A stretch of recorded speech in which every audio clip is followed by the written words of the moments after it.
بعضې خلک کوي په ده باندې روژه لګېدلې ده. روژه په چا باندې لګي نه ښه، دا روژه په هغې چا لګي چې د هغه روژه نه وي. روژه په هغې چا لګي چې د هغه روژه نه وي. بیا نبي علیه الصلاة وسلام وفرمایل وهو شهر الصبر، وهو شهر الصبر. رمضان المبارک د صبر میاشت، دا د صبر میاشته. والصبر ثوابه الجنه، او د صبر بدله چې د جنت دی، جنت.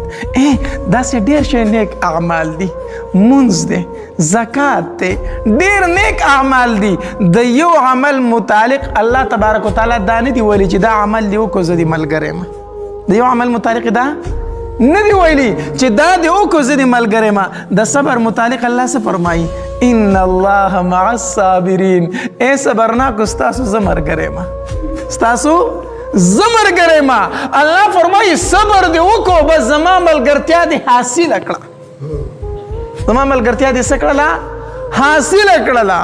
خیر دې کو ده راته کنځل وکړو زه به پې صبر وکړم. خیر دې کو ده ما نه څپېړه وتمبوله زه به پې صبر وکړم. خیر دې کو ده ما ته بدې ردې وویلې په دې باندې زما مقام او مرتبه نه کمیږي زه به پې صبر وکړم. الله فرمایي چې صبر دې وکړو زه دې ملګری یم. وهو شهر الصبر، دا د صبر میاشته. څنګه چې د خوراک نه ځان صبر کړی دی، څنګه د څښاک نه ځان صبر کړی، څنګه د حلالې بیبي نه ځان صبر کړی دی، داسې د نورو ګناهونو نه هم ځان صبر کا.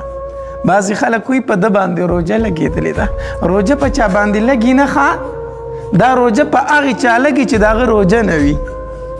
روژه په هغې چا لګي چې د هغه روژه نه وي.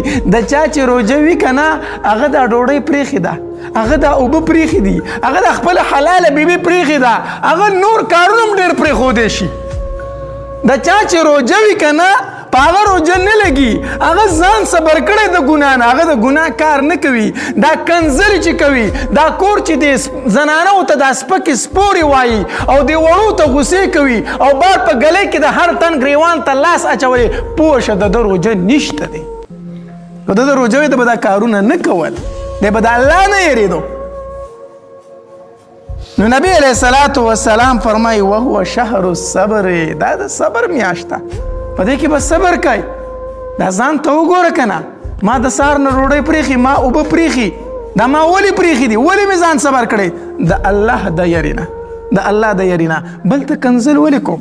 بل مسلمان ته تکلیف ولې ورکوم؟ دې کې د الله نه یېرېږي، دې کې به هم د الله نه یره کوي. ځان به څه کوي؟ صبرای. چې د هر څه نه دې صبر کو ځان، نو الله تبارک وتعالی فرمایي زه دې ملګری یم، زه دې ان الله مع الصابرین. الله د صبرناکو ملګری دی.